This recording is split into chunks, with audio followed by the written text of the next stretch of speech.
pretty mentally weak in the ring. You know, as soon as things don't start going his way, Yeah. he starts to crumble, and things aren't going to go his way. So I think he's going to crumble. Yeah.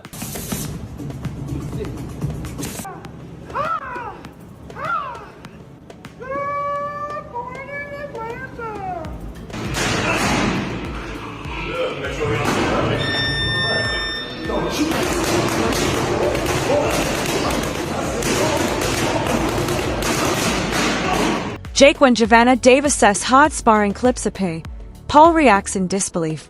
Jake claims that he gets excited when people question or criticize him because it makes every battle more exciting. He continues to train diligently and maintain his focus. Jake declares with assurance that he has long desired to face Tank and that he genuinely thinks he can defeat him now that it is occurring.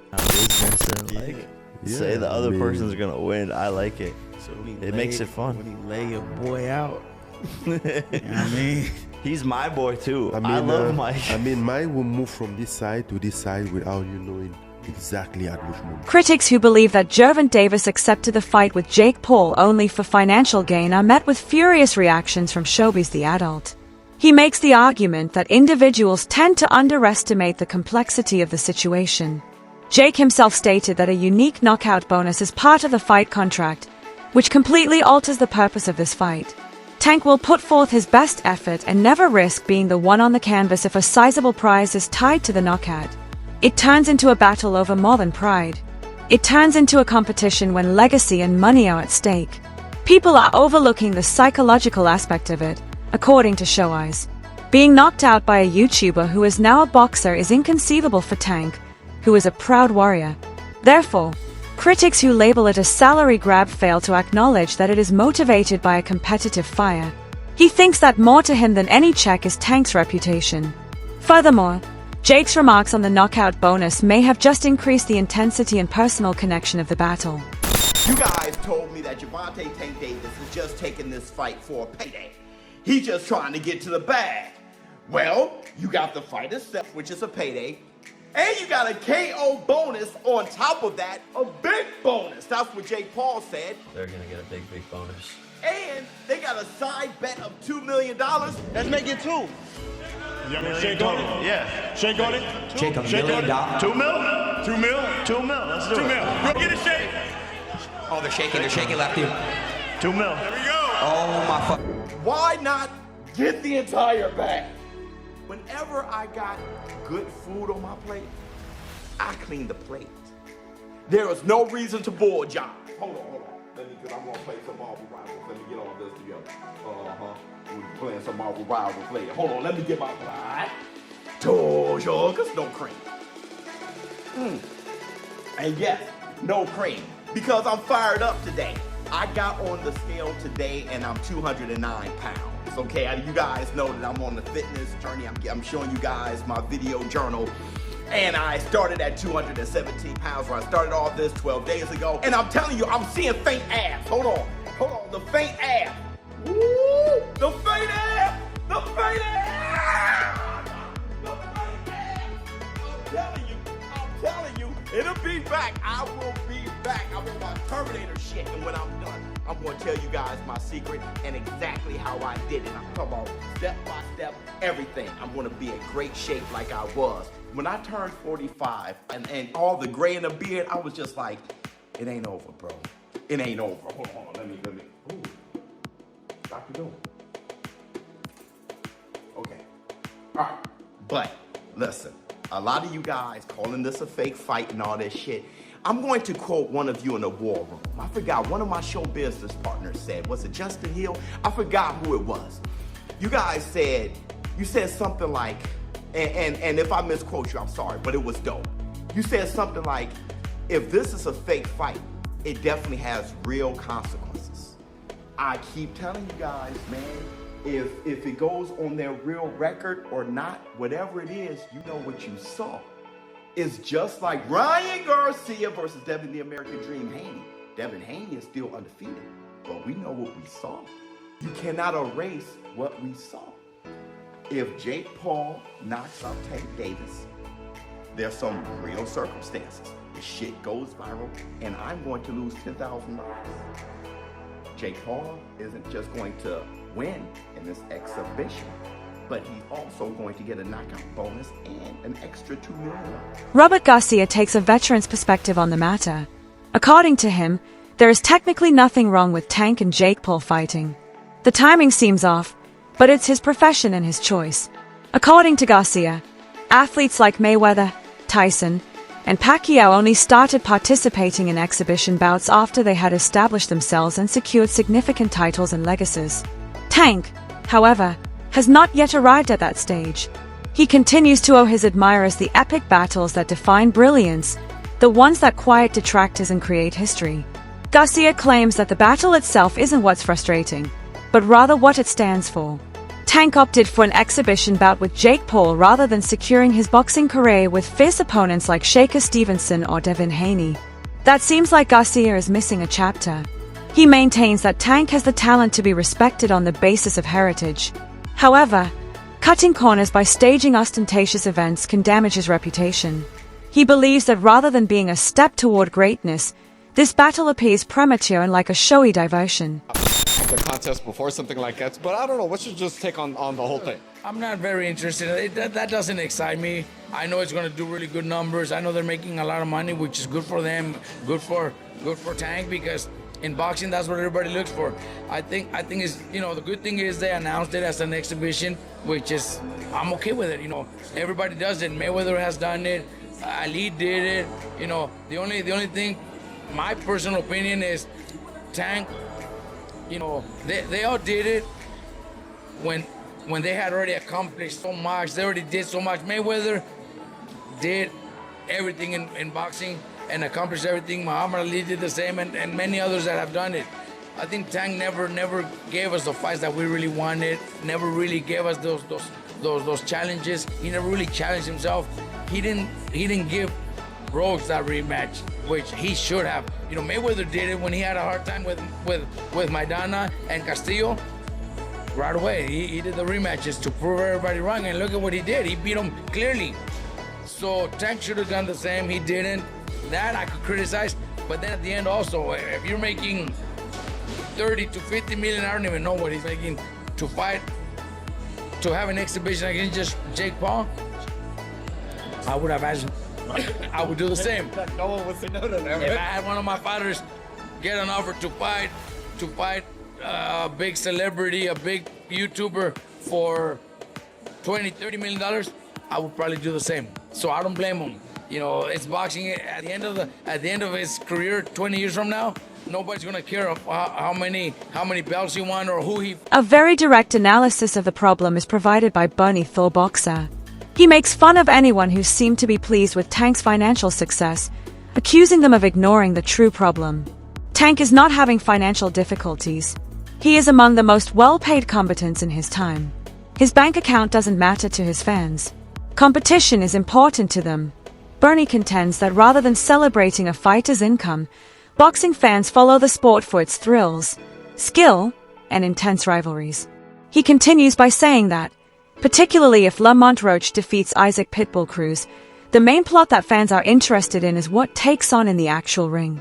Given that Pitbull is regarded as Tank's most formidable opponent, that outcome would be significant. Tank's performance and the true order of fighters are called into question if Roach defeats him. According to Bernie, Tank needs significant bouts to maintain his boxing respect. Financial battles like this one against Jake may cover expenses, but they don't leave a lasting legacy. And that's what matters most to true boxing fans.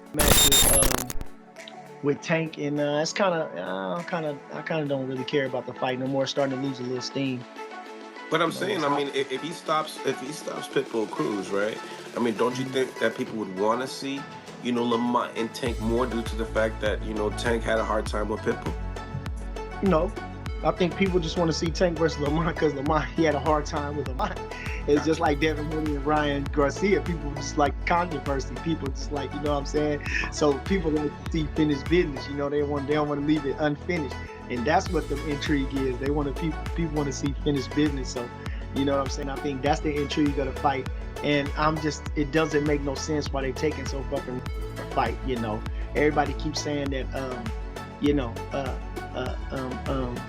Tank getting the money, but is we getting the fucking money? Is we bidding enough for the fucking money? Is he gonna give us some of the money? Are we waiting on him to feed us any bit? No. I want what I want. Fuck that. I'm selfish. I'm a fan. I want to see the fucking fight. I don't want to see no fucking circus. You know what I'm saying? So where everybody's saying, oh, he back. Who gives a fuck? I hope he do get. He already rich as fuck. He already won 30 million in the last fight or something. He got more money than I'm ever gonna have. I don't give a fuck. I want to see the fights. I'm a fucking boxing fan. I want to see a fucking fight. I don't want to see no fucking farce. Fuck. Motherfucker count another motherfucker pockets. They all getting paid. These motherfuckers getting paid millions. Boy, we making how much?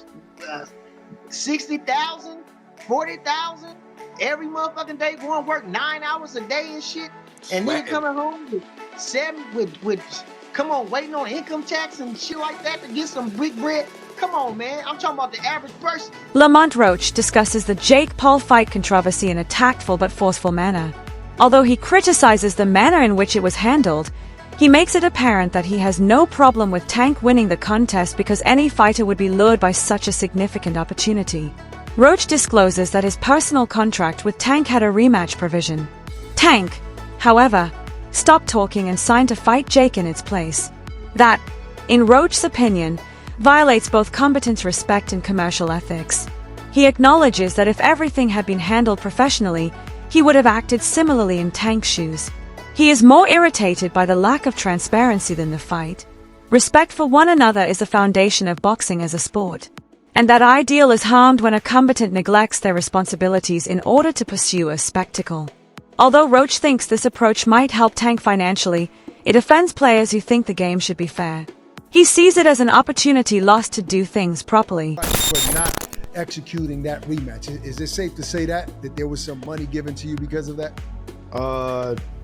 Money given to me, not necessarily, but okay. You know, like I said, those guys took good care of me. Those guys on the other side took care of me. Not him personally and not his team personally, right. But you know. But somebody made it right for that rematch not happening. Kinda, you could say that. Yeah. Kinda. I understand. I don't understand the position you're in, but from the outside looking in, you had a phenomenal performance against arguably one of the best fighters, you know, top 10 pound-for-pound fighters in Tank, which many didn't believe it would happen. So you want the opportunity to get back, and you know, I guess get the victory. But can you really, honestly, putting yourself in Tank's shoes, be upset with taking advantage of the opportunity to fight Jake Paul? Reportedly, there's about $40 million that he's going to get paid. Now, I don't know this to be, you know, accurate, but I'm saying those are the reports, right? If you were in his shoes, wouldn't you do the same thing? See, now, this is something that I explain and express, and I hope everybody gets. That opportunity is an opportunity that you probably cannot pass up. But it's about how you handle it. It's about how you go about it. A lot of people don't know that he actually exercised his rights to the rematch, so that contractually binds us to a fight. You cannot breach that unless you do what you have to do to handle the business, to be like, okay, well, we mutually agree to let you move on or swindle around and fight. Jake Paul explains why his fight isn't an exhibition like Mayweather versus Logan Paul in order to defend it. This is a real, approved boxing battle. He stresses that this fight is far from being a manufactured event, with actual judges scoring it and a real winner being announced. The knockout bonus, as Jake proudly mentions, is a huge motivator for both boxers. He claims that when people question him and think he won't succeed, he thrives because it simply strengthens his resolve. Jake isn't looking at this fight as a way to get money. He views it as the pinnacle of his professional life. He views the knockout bonus as symbolic as well as monetary. It entails testing his self-assurance and diligence against one of the most formidable names in boxing. Jake maintains that he believes in himself completely, and that he has been working harder than ever. He's not trying to live this time. He wants to demonstrate that he is a member of the top ring. I mean, even though this was made years and years ago, Gervonta Davis is on the list. Yeah, exactly. It's all manifestation, and it's a very powerful thing. And yeah, I think people don't dream big or set massive aspirational goals and then also put the work in. I think that's the other thing is like, I'm still doing sprints and track work and bench press and squats and all of these things for the sport of boxing. So when I transition to NFL, I'm gonna have a lot of that natural explosiveness and power from the past 6 years of training every day. When expressing his opinions, Ryan Garcia doesn't hold back. Instead of elevating the sport, he views Jake Paul's decision as a well-planned PR gimmick meant to keep him in the spotlight. Garcia, who has a past with Gervonta, asserts that Tank entered this fight for the money rather than the challenge. Ryan asserts that true fighters gauge their success by their legacy rather than by the amount of publicity or revenue generated by a single event.